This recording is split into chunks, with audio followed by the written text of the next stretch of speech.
नमस्कार दोस्तों, स्वागत है आप सभी का फाइनेंस बाबूजी चैनल में। दोस्तों, इनकम टैक्स के कोर्स की ये दूसरी क्लास है। पहली क्लास में हमने डिस्कस किया था कि इनकम टैक्स क्या होता है। इनकम टैक्स की बेसिक अंडरस्टैंडिंग हमने ली थी।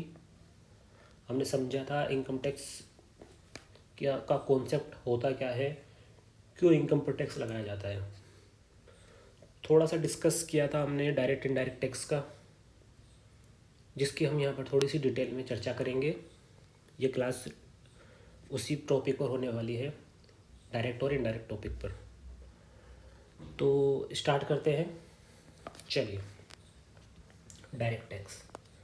देखिए, जब आप कुछ इनकम अर्न करते हैं तो उसका टैक्स जब खुद से जमा कराते हैं बिना किसी दूसरे आदमी के इन्वॉल्वमेंट से, मतलब आपने इनकम जनरेट की 10 लाख की, आपने उस पर सरकार को टैक्स जमा करा दिया। आप और सरकार, आप दोनों के बीच में कोई नहीं था, डायरेक्ट रिलेशन बन पा रहा है, उसको बोलते हैं डायरेक्ट टैक्स। ठीक है, आपकी इनकम हुई, आपने पे किया सरकार को डायरेक्ट टैक्स। वहीं इनडायरेक्ट टैक्स में क्या होता है कि इनडायरेक्ट टैक्स जो होते हैं बेसिकली सेल और परचेज से रिलेटेड होते हैं, है ना। अब इसमें क्या होता है कि टैक्स पे आपको करना है, लेकिन आप गवर्नमेंट को डायरेक्टली पे ना करके किसी दूसरे पर्सन को पे करते हैं, फिर वो दूसरा पर्सन उस टैक्स को गवर्नमेंट के पास डिपॉजिट करवाता है। समझ में आई बात? चलिए इसको एग्जांपल से समझते हैं। मान लीजिए मैंने एक मोबाइल ख़रीदा 10,000 रुपये का, MI कंपनी का मान लीजिए। ठीक है, अब ये जो 10,000 रुपये का फ़ोन है, इस पर सरकार क्या करती है कि GST लगाती है। किन किन चीज़ों पे कितना GST लगता है वो हम GST के कोर्स में समझेंगे, लेकिन ये बता देता हूँ कि मोबाइल वगैरह पे 18% GST लगता है। तो 18% GST 10,000 पर कितना हो गया? 1,800 रुपये। अब हम जो है, हमारे लिए फ़ोन कितने का होगा? 10,000 का नहीं होगा, फ़ोन होगा 10,000 प्लस 1,800 रुपये, यानी 11,800 रुपये। हम सेलर को 11,800 रुपये इस मोबाइल के लिए पे करेंगे। सेलर कौन है? सेलर है MI कंपनी। हमने मोबाइल लिया, 11,800 रुपये उसके कंपनी को पे कर दिए। अब सेलर जो है, सेलर जो है 11,800 रुपये सेलर के नहीं होंगे, सेलर के होंगे 10,000 रुपये।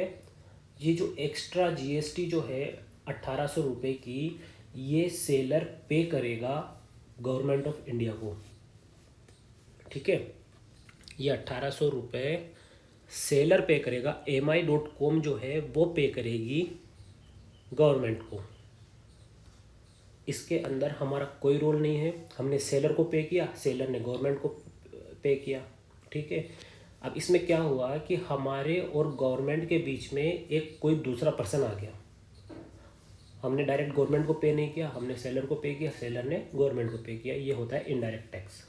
मतलब हमारा, जिसको हम टैक्स पे कर रहे हैं सरकार को, उसके बीच में कोई डायरेक्ट रिलेशन नहीं बन पाया। यही होता है इनडायरेक्ट टैक्स। चलिए इसको समझते हैं। अब ये जो हमने नोट्स बनाए हैं इसमें समझते हैं इसको। पहले बात करते हैं डायरेक्ट टैक्स की। डायरेक्ट टैक्स क्या है? The person paying tax to the government directly bears the incidences of the tax. There is a direct connection between taxpayer and the government.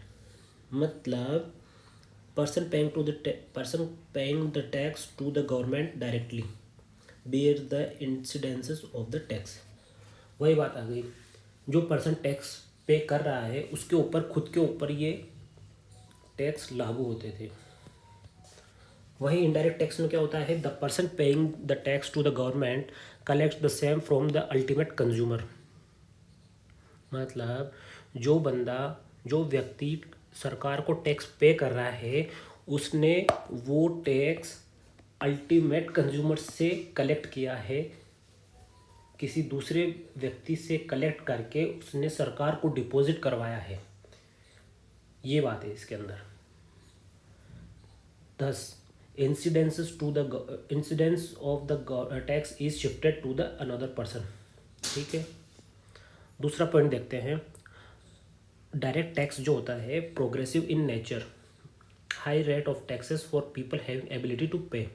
मतलब ये क्या है, प्रोग्रेसिव होता है नेचर के अंदर। मतलब जिसकी जितनी इनकम होगी, ज़्यादा इनकम होगी, ज़्यादा टैक्स पे करना पड़ेगा। किसी की इनकम 5 लाख है तो उसका कम टैक्स बनेगा, किसी की इनकम 50 लाख है तो उसका ज़्यादा टैक्स बनेगा। ठीक है, वहीं इनडायरेक्ट टैक्स में क्या होता है कि regressive in nature, all the consumers are equally bear the burden respective of their ability to pay. मतलब जीएसटी या कस्टम ड्यूटी जो होता है वो एक फिक्स होता है कि इस प्रोडक्ट पर इतना जीएसटी या कस्टम ड्यूटी लगेगा। उसके अब चाहे से आप वो प्रोडक्ट 10,000 का खरीदो या 20,000 का खरीदो, आपको देना तो उतना ही पड़ेगा। जैसे मोबाइल आपने 10,000 का लिया तो 18% जीएसटी दिया, 20,000 का लोगे तो भी 18% देना पड़ेगा।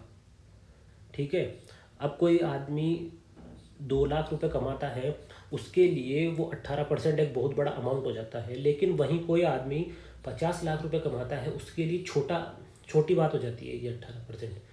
तो इससे क्या है कि कोई फ़र्क नहीं पड़ता किसी ज़्यादा कमाने वाले इंसान पर कि भाई कितना पे करना पड़ रहा है, क्या हो रहा है। तो उसके लिए एक छोटा अमाउंट होता है, जितनी बड़ी इनकम होती है उसके लिए छोटा अमाउंट हो जाता है वो। ठीक है, आई होप आपको ये समझ में आए होंगे। कोई भी डाउट हो कमेंट करके हमें बताएं और चैनल को ज़रूर सब्सक्राइब करें, बेल आइकन को दबाएं और हमारे लेटेस्ट वीडियोस की अपडेट पाते रहें।